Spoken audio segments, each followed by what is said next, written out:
Elena Sterling doesn't love me. She won't hold our son. She doesn't seem to care about my career at all. Whenever a reporter asks her about me in public, she just tightens her lips and doesn't say a word. During one of our arguments, I asked her with a dry, bitter laugh, "Elena, am I not even worth mentioning to your friends? Is it because I'm not presentable enough, or do you just think I'm not good enough for you?" Her eyes would always tear up as she tried to explain. "Mark, please don't make a scene. Can you just wait a little longer?" I laughed until I was literally crying. "Then let's just get a divorce." The day I was rushed into emergency surgery was the same day our son was born via a surrogate. Elena was nowhere to be found. When I woke up from the anesthesia, I looked at the baby in the bassinet next to me, then shifted my eyes to Elena's aunt. She was frowning, dialing a number over and over again on her cell phone. But the call never went through. "Auntie, please stop calling. It's fine," I said. The whole situation felt increasingly ridiculous. "She's not coming back." Today was the first stop on violinist Caleb Rivers' UK tour. Last night, after pulling an all-nighter to finish a massive project, Elena didn't even come home. She had booked the first flight to London just to see her old crush's opening night. My phone screen lit up silently with a news alert. Violinist Caleb Rivers' first tour stop a massive success. I put on my headphones and played the interview clip. On camera, Caleb smiled with total confidence. He was good-looking in a champagne-colored suit, his smile warm and gentle. "Thank you, everyone. I'm thrilled to kick off the tour here and to receive such a wonderful response. It's a huge honor." A reporter followed up with a smile. "Mr. Rivers, we saw many industry veterans backstage supporting you. Who would you most like to thank?" Caleb gave the camera a soft smile. "I'm incredibly grateful to all the mentors and friends who came." He paused for a moment, as if choosing his words carefully. "But this time, the person I want to thank the most is a friend I've known for many, many years." Caleb looked up, staring right into the lens. "There's so much I don't know how to say to her in person, so I'll take this special opportunity today." His voice shook just a little. He seemed to choke up for a second. "Even though back then, we went our separate ways due to things we couldn't control, in my heart, she will always be my best friend. I want her to know that I've always known she is a very, very good person." My heart skipped a beat. A cold numbness spread down to my fingers. I opened the comments section. It was flooded with top-rated posts. "OMG, Caleb Rivers is totally talking about Elena Sterling, right? It's so obvious. Definitely her. They were such a perfect couple back in the day. The violin prodigy and the high society heiress. Total tragic romance goals. Friends? Who's he? Kidding?" You can see in his eyes he's still in love. Sobbing. "You never get over the one that got away. Her first love is her first love. No one can compete." Elena Sterling is so devoted. She flew out overnight just for his concert. Turns out even powerful CEOs have someone they can't let go of. I bet Mr. Sterling is fuming in his hospital bed right now. LMAO. That's what he gets for marrying someone who never got over her ex. Losing to the ex is so embarrassing. But it's not like Mark Sterling has any right to be upset. It was just a marriage of business convenience. That can't compete with true love. Every word felt like a direct hit aimed at me. I turned off my phone. The last bit of hope I had gone. Elena Sterling is my wife. Caleb Rivers is the guy she loved so intensely when she was young. And I am just a joke. That night, the door to my room was suddenly pushed open. I looked up. Elena was standing in the doorway. She was wearing a sharp business suit, but her hair was messy, and there were dark circles under her eyes. For a moment, our eyes met. I looked away. The baby nurse was holding our son, cooing at him softly. Seeing Elena, she smiled. "Congratulations, Ms. Sterling. It's a boy." Elena glanced at the child, her expression completely flat. "Is he healthy?" Mrs. Higgins, the nurse, had expected Elena to want to hold the baby and started to hand him over, but Elena had no intention of taking him. Mrs. Higgins awkwardly pulled her hands back. "All his vitals are normal. Even though he was premature, his weight is good, so he doesn't need an incubator." Elena nodded. "Thank you for your hard work. Could you take the baby out for a bit? I need to speak with Mark." Then, in a tone that sounded like she was in a board meeting, she instructed her assistant standing at the door. "Contact the PR department and prepare a statement announcing the birth of a son to the heir of the Sterling Group. Also, using the list I finalized, donate a total of $100 million in batches to the various charities. And that foundation proposal I wrote can be implemented. Start the process tomorrow." Elena was always systematic. She never showed any emotion. Even faced with the birth of a new life, she showed no excitement or nerves. She just kept arranging everything in her usual orderly way. I once thought that maybe, just maybe, I was different to her. Even just a little. After all, I loved her so much. But in the end, I had overestimated my own importance. The assistant closed the door on her way out. The huge room was silent, except for the sound of Elena and me breathing. The scent of the white and green roses on the table hung in the air, but the atmosphere was unbearably heavy. "Mark." Elena walked closer, her face full of apology. "I'm sorry I didn't get back in time. I was on the plane all day. I didn't see the calls or messages." "Elena," I said, my voice far calmer than I'd expected. "Let's get a divorce." "What?" Elena froze, a look of total disbelief in her eyes. "Mark, are you joking with me?" Under the harsh hospital lights, her exhaustion seemed even more obvious. "I know I let you down, but I truly didn't mean for it to happen. Mark, I had planned everything. As soon as I finished that project proposal, I was going to take a break from work and stay home with you. I never thought you'd have a sudden medical emergency. I never thought you'd almost die on the operating table. I'm sorry, I was careless."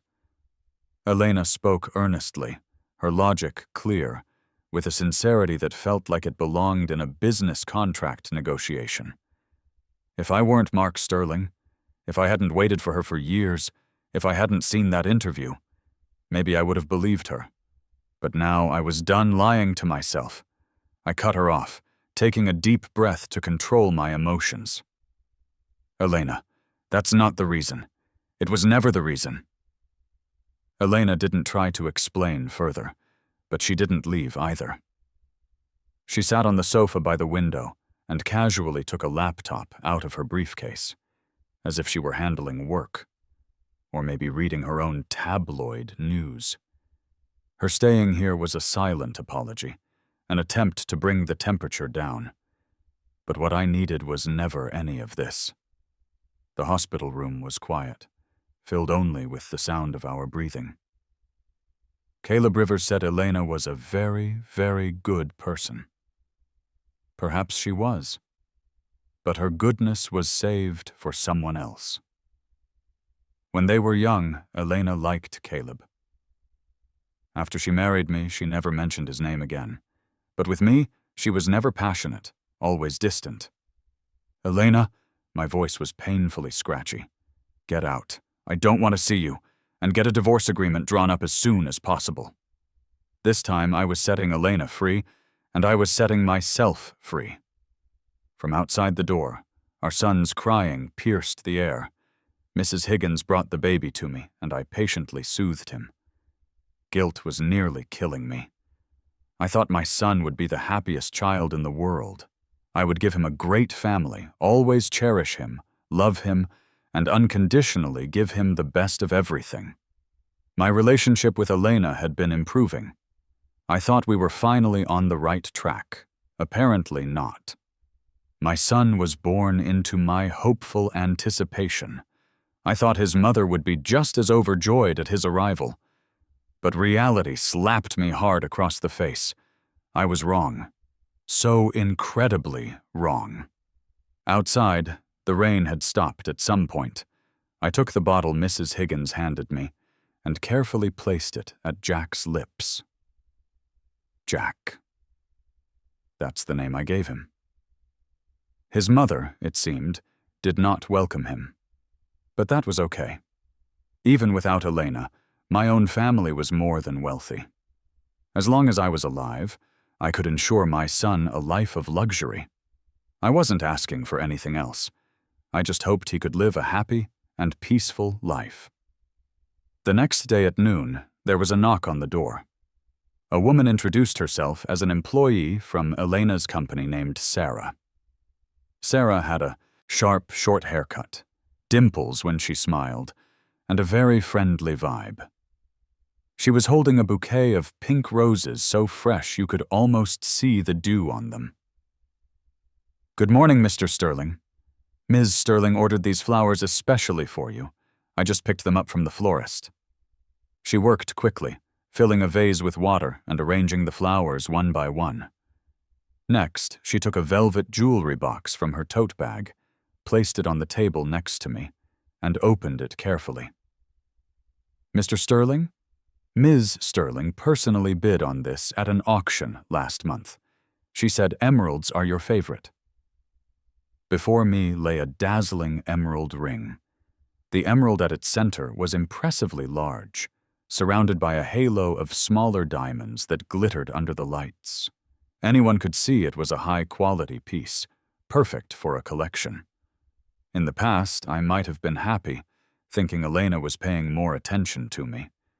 But after yesterday, I would never flatter myself again. That kind of humiliation was something you only needed to endure once. Ms. Sterling was incredibly busy at the time, but she went to the auction house herself. She said she wanted to prepare a surprise for you with her own hands. "Thank you," I said, not refusing the gift. The girl seemed bright and spirited, without a trace of the burnout you see in most office workers. She must have just started her job. I didn't want any more entanglements with Elena. But why make things difficult for an employee? Elena didn't have any male secretaries or assistants. She said she wasn't good at interacting with men. This girl must have been pulled from the front desk. If I didn't accept, she'd have to explain it to Elena. Failing a task would be a blow to the young woman. "Mr. Sterling, Ms. Sterling has several meetings today that she couldn't postpone, so she asked me to come. Don't worry, she'll come see you and the baby as soon as she can tonight." Her expression was a little conflicted. I nodded to show I understood. Looking at the priceless jewel, enough to make any man's heart skip a beat, I suddenly felt tired. The ring wasn't a gift, it was compensation. Elena was trying to smooth things over, to make up for my hurt. She always did this. Every conflict between us, every time I was disappointed in her, it would always end with her trying to fix it this way. Elena always thought money and material things could mend any emotional crack, could fill any emotional void. But if what I loved was money, why would I have married her when she was at her lowest point? All I ever wanted was her love. Elena once told me she could learn to return my feelings. I believed her. I really believed her. But in the end, it was all just one big disappointment. The baby suddenly woke up, lying there surprising quiet, not crying or fussing. Sarah's attention was captivated. "Wow, he's so cute. How can a newborn be so fair and have such a perfect nose? Mr. Sterling, I'm so jealous of you and Ms. Sterling. You get to come home to such a handsome baby." I smiled and thanked her. But the joy was followed by a vast sense of loneliness. Elena didn't like this child. Why would she be happy to see him? Mrs. Higgins took the baby out of the room. "Sarah," I said, looking up at her, finally deciding to speak. "Thank you for making the trip. When you get back to the office, could you give her a message for me?" Sarah's expression suddenly turned serious. "Of course, Mr. Sterling." "Tell her that everything I said last night was real." I met Sarah's eyes directly. "I want a divorce." It wasn't a bluff. It never was. When I love someone, I'm willing to give my all. When I stop loving someone, I will do everything I can to pull away. Not a single word I said was false. "Mr. Sterling," Sarah lost her earlier composure, her voice trembling slightly. "Did you say a divorce?" "Yes," I confirmed again. Saying it out loud felt like a weight had been lifted from my chest. It was no longer stuck there, stabbing me with pain. "Please tell her to prepare the divorce agreement as soon as possible." At this point, I was done loving Elena Sterling. This long journey toward her was over. I was ending it unilaterally. Maybe it should have been this way from the start. I should have given up 5 years ago when I walked toward her without hesitation, and she never returned my affection. All these years of waiting felt like a stupid play. The only way to fix it was to completely erase Elena's name from my life. Sarah was silent for a very long time. Then she looked at me with an incredibly serious expression. "Mr. Sterling, there's something I've been debating whether or not to tell you. Actually, Ms. Sterling doesn't have any meetings today. She pushed all her work. She came to the hospital early this morning, but was afraid of upsetting you, so she's been waiting in the hallway this whole time. It was only then that she called me and asked me to come to the hospital to deliver some things for her. I only found out it was the flowers and the ring after I got here." I leaned back, quietly waiting for Sarah to continue. "When I saw Ms. Sterling sitting out there, I guessed you two had a fight. And I was right.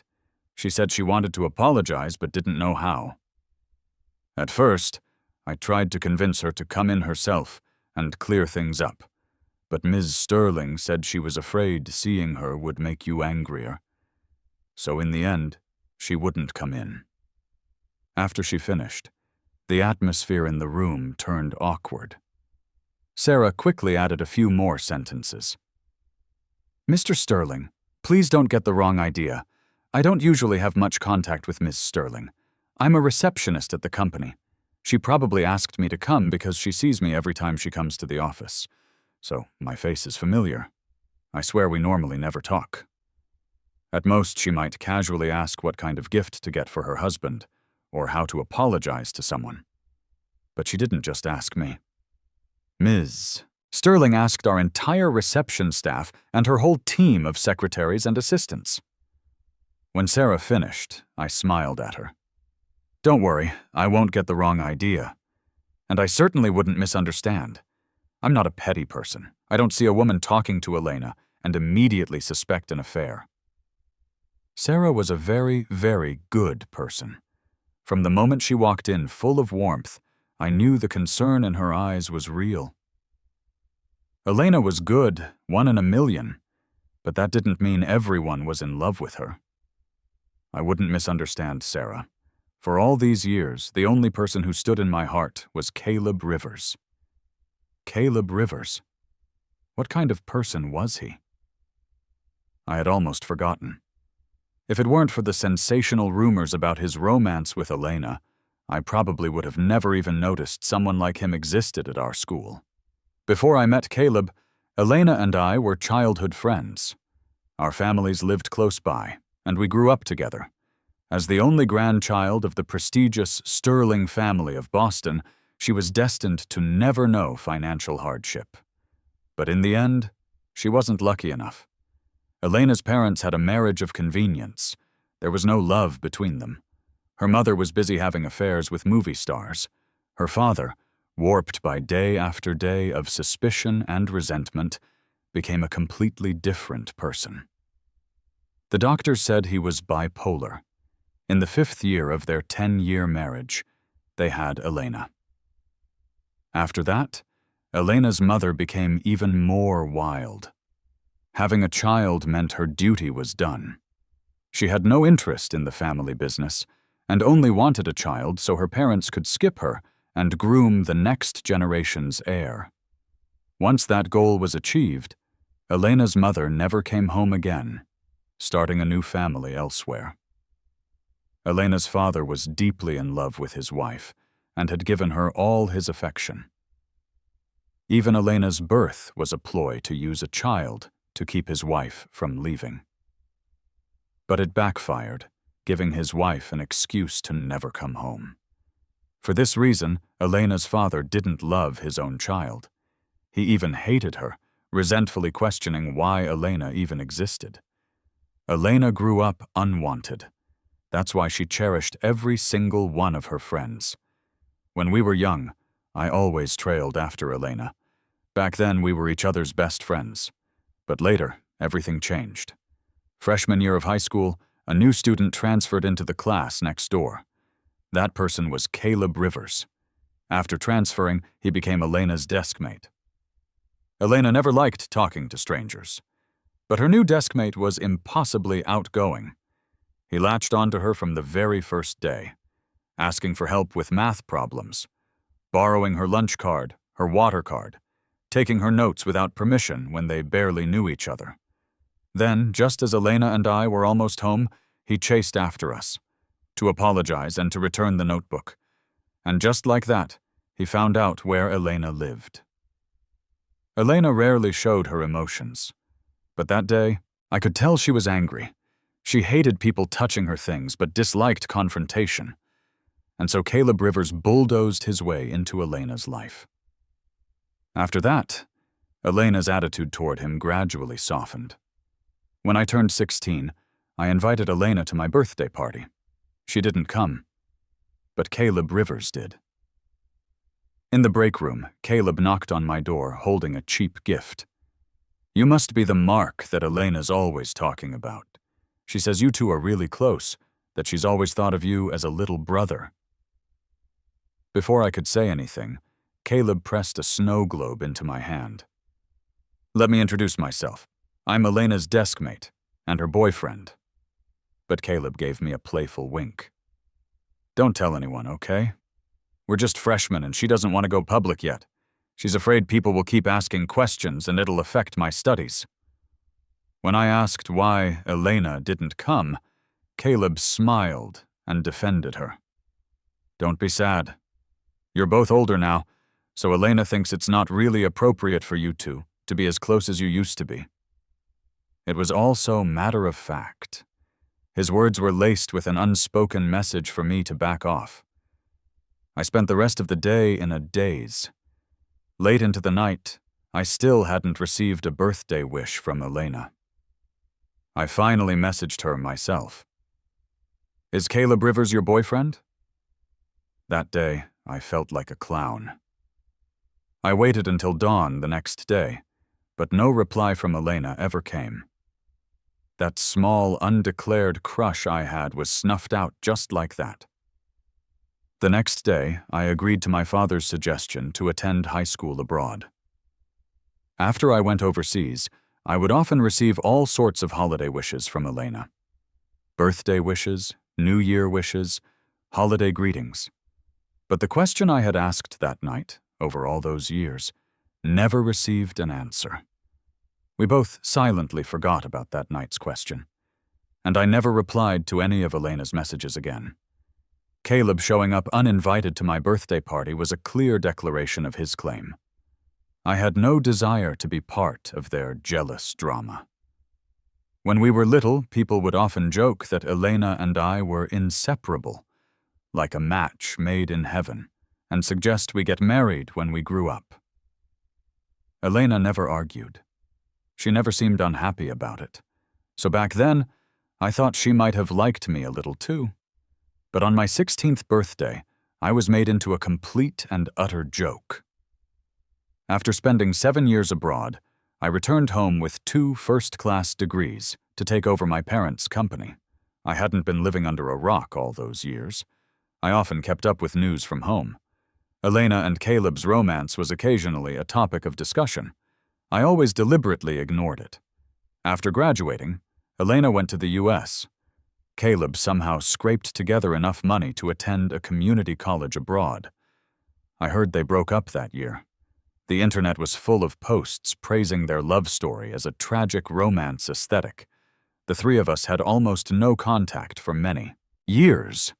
At 24, my father started arranging dates for me. I was unenthusiastic, deliberately sabotaging many of the meetings. My parents' business was huge, and my resume was impressive. So there were far too many people who wanted to form a marriage alliance with me. But my heart felt dead. I couldn't muster any interest in anyone. Later, after Elena inherited her family's business, she came to me. She proposed herself. In that moment, I was completely lost. I didn't understand. I truly didn't understand. Why was she so cold when I liked her? And why, after I had faded from her life, did she insist on forcing her way back in? When I asked her why, Elena was silent for a long time. Finally, the answer she gave was that we were a good match. Our families were on equal footing, and we had a lot of history. I had excelled in both my studies and my career, and she was highly accomplished herself. We were equally outstanding. That year, my grandmother fell gravely ill and didn't have much time left. Her only dying wish was to see me married. And it was that same year that Elena was betrayed by a relative and nearly lost control of her company. It seemed like fate itself was pushing us together. But I wasn't about to rashly hand over my emotions and my marriage. During a meeting with Elena, I told her plainly, "Money? I have it. More than enough. My family's standing in our social circle wouldn't decline just because I didn't marry into another powerful family. What I wanted was love. If a marriage was just a business transaction, we would be better off as business partners, not husband and wife." Elena looked up at me, her gaze sincere. "It's absolutely not for personal gain, Mark. The love you want, I can give it to you." I left her with one last sentence. "Come talk to me about love when you're truly over him." In the adult world, no one cares if you've dated before marriage. But the moment you decide to get married, you should emotionally cut ties with the past. I didn't want any hidden dangers in my marriage. That night, Elena showed up at my door. She said, "Mark, my heart is clean." I believed her. I really believed her. And then one wrong step led to another, and another. After Jack's 1-month celebration, I brought up divorce again. Holding the divorce agreement, I went back to the old Sterling family mansion. I waited until noon, but Elena still hadn't come out of the 3rd-floor study. Left with no choice, I used my key to open the door. Elena's head snapped up almost instantly, the movement so fast it knocked over the inkwell on her desk. Black ink spilled across the book's pages, leaving a stain. "Mark." Elena's voice was impossibly hoarse. She came around the desk and hurried toward me. Before she could even speak, her eyes reddened instantly. "Mark, please don't divorce me, okay?" I stared at her without a word. Elena seemed to summon all her courage and grabbed my hand. "Mark, those entertainment headlines were all fake. That day I went to London for a contract, not to see his concert. I didn't even know Caleb had a concert that day. I was there to negotiate a deal. I had no idea the business partner was Caleb's wife. She casually mentioned her husband had a concert nearby and invited me to go along. The company had been pursuing that contract for a long time. The whole team put in so much effort. Mark, I had no reason to refuse. But I swear, I didn't know her husband was Caleb Rivers, and I didn't know I would see him. As for those romantic-looking clips online, the shots of us looking at each other, that was all just clever editing with music and filters to create a mood. Mark, I can promise you, there's nothing between Caleb and me. I have never liked him. I pulled my hand away. Elena, is there any point in saying this now? A flicker of defeat crossed Elena's face. Mark, don't you believe me? She spoke quickly, rummaging through a drawer in her desk for documents, her fingertips trembling. Here's the entire project proposal. The company did a review after every milestone. There are records of every single meeting, and this is my schedule. The trip to London to meet the partner was planned long ago. The project was nearing its end, and we just needed one face-to-face meeting to finalize the contract. Elena, I pushed all the documents back toward her. Showing me this is useless. Why is it that the countless times I needed an explanation, you were never willing to say a word, and now that I've decided to leave, you're telling me it was all fake? You had countless opportunities to clear up your past with me, but you didn't. From my surgery until now, with Jack a month old, you've had a whole month to deal with those rumors. You have the power to take down those news stories, the power to issue a clarification. You're capable of all of it. So why didn't you do anything? You just come and tell me it was all fake. Elena started to speak, but I cut her off. Elena, do you think I'm supposed to just blindly trust you forever? Even when the whole world is singing praises of your love for another man, I'm supposed to just believe you unconditionally? Then what does that make me? Your accessory. Arguing with Elena, I suddenly remembered so many things from the past. Our first public appearance after getting married, I had waited for Elena to introduce her husband to everyone. But she didn't. She just silently put food on my plate and spoke to me calmly. Later, I asked her, Elena, am I not even worth introducing to your friends? Am I not worthy, or do you think I'm not good enough for you? Am I some kind of embarrassment? Elena calmly explained, Mark, it's not like that. You are worthy. It's just, can we wait a little longer? Back then, I gave in, but I've given in too many times. I don't want to anymore. At the mention of the past, the color drained from Elena's face. Mark, is that what you think? You think I don't introduce you because I'm ashamed of you? Then why? I practically shouted. Elena, what the hell am I supposed to think?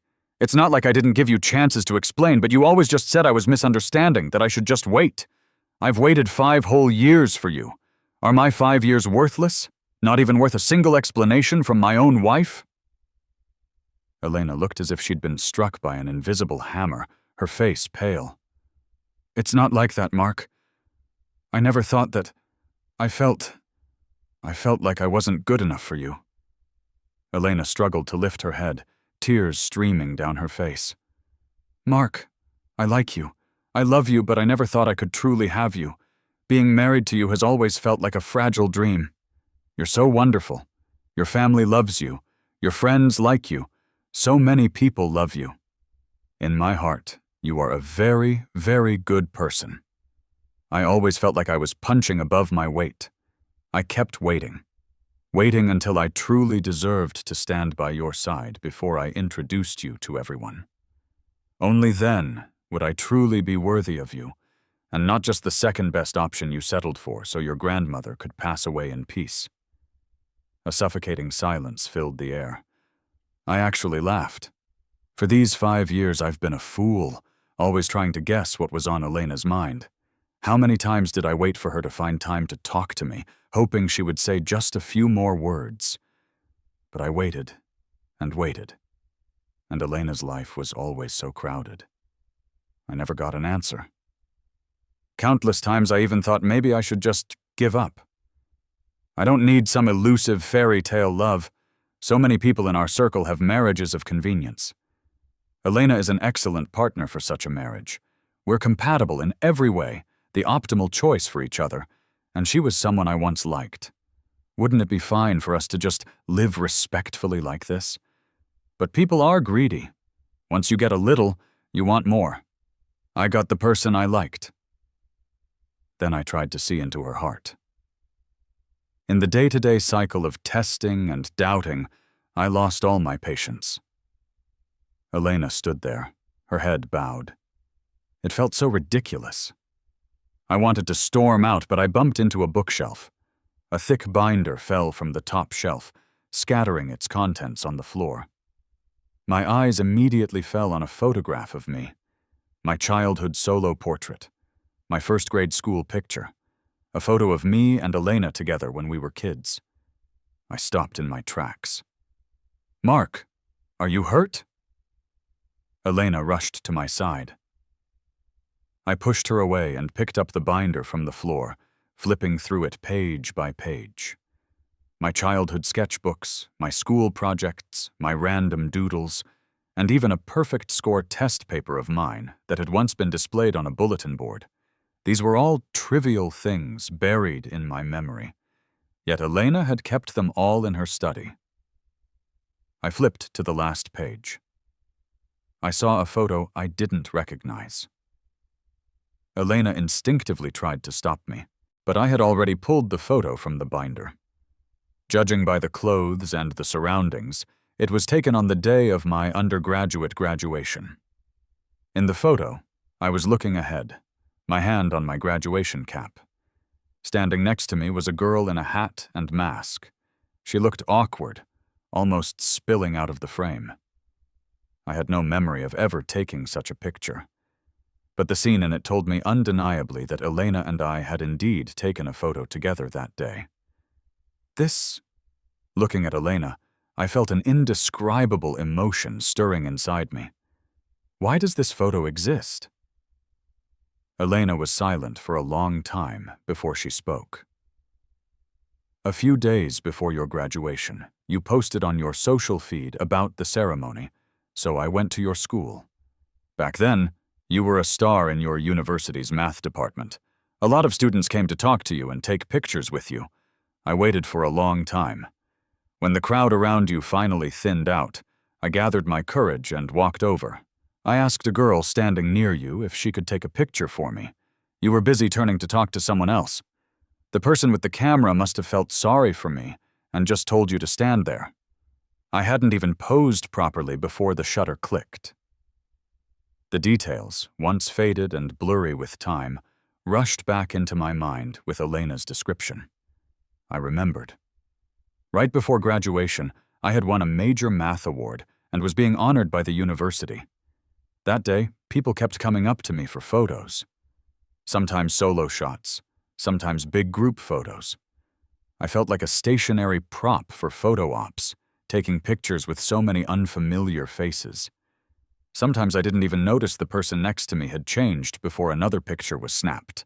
In competitions, there is only first place, no second. That was truly my most triumphant year.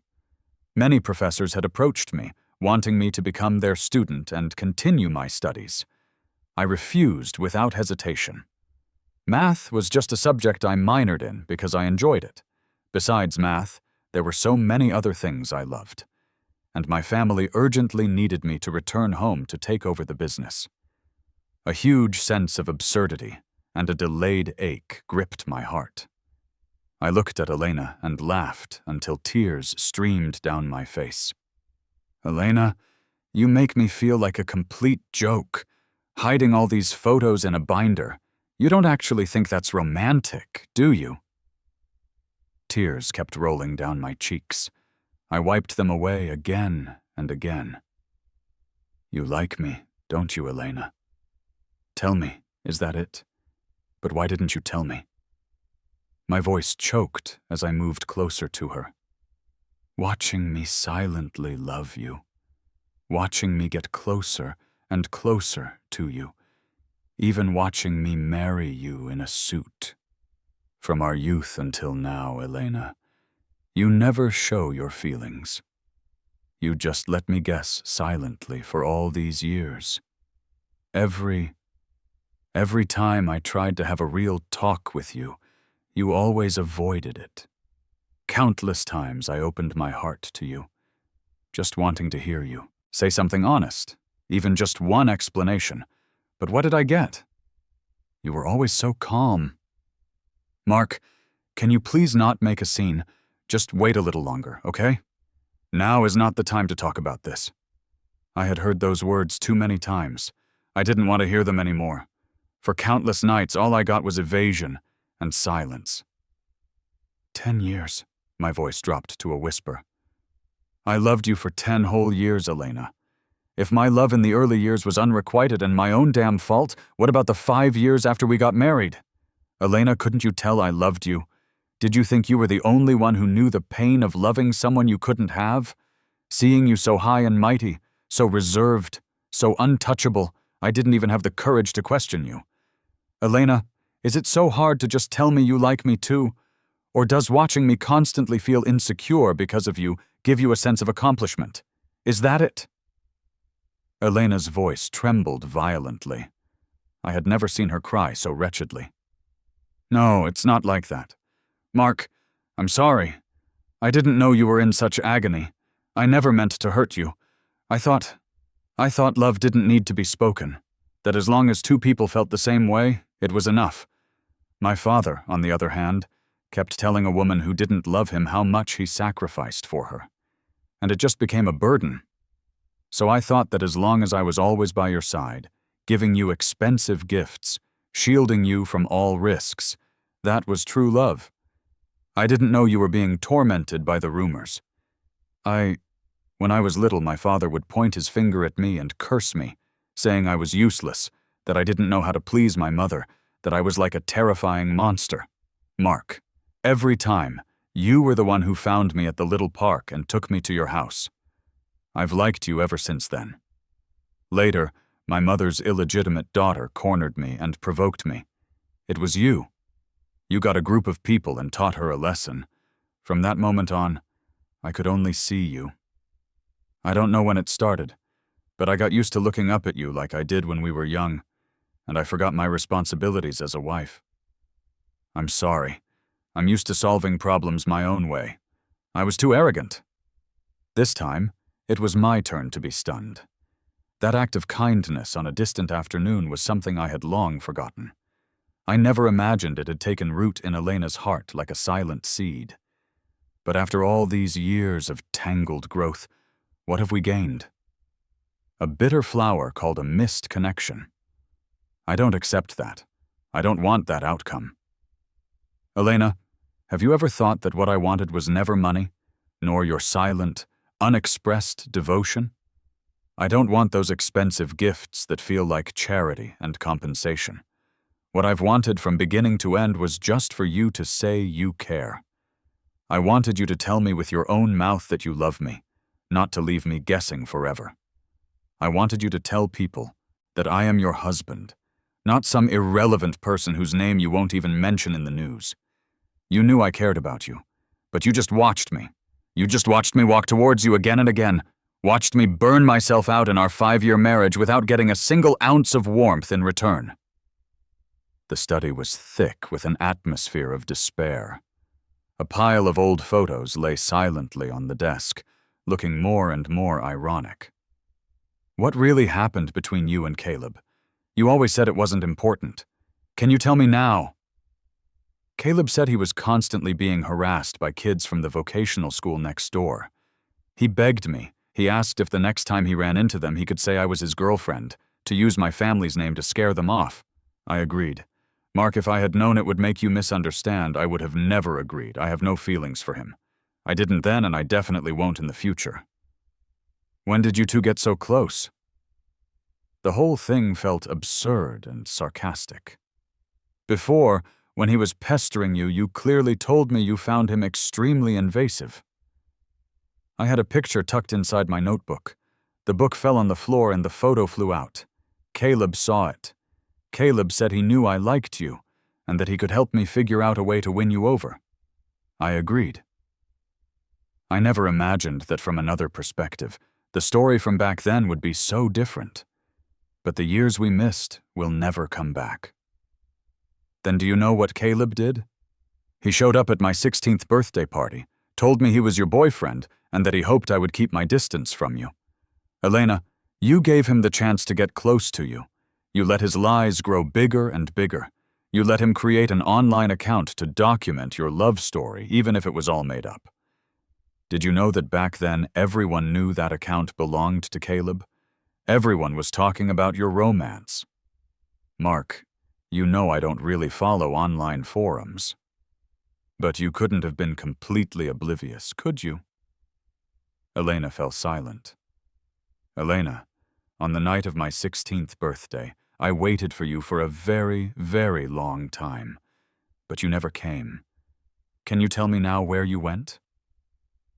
That day, Caleb said someone had asked to meet him and asked if I could go in his place to help scare them off. He kept begging me, so I agreed. And you didn't check your messages? When I asked you if Caleb was your boyfriend, why didn't you deny it? Mark, what are you talking about? Elena looked up abruptly, her face a mask of confusion. I never received any message from you. I can promise you that. Wait. Elena paused. That day, Caleb had my phone. The next day, he said he had accidentally put my phone in his backpack. Mark, I never intended to miss your birthday party. But that day those thugs hit me over the head, and a passerby took me to the hospital. The watch and card I had gotten for you. They stole everything. With all the truths laid out before me, a wave of exhaustion washed over me. Elena kept saying she was sorry, over and over, but I didn't want to hear it anymore. Let it go, Elena, I said, pausing. Let's just let it all go between us. The things that had tormented me for so many years. I suddenly didn't want to hold on to them anymore. Maybe we should have kept our distance from the very beginning.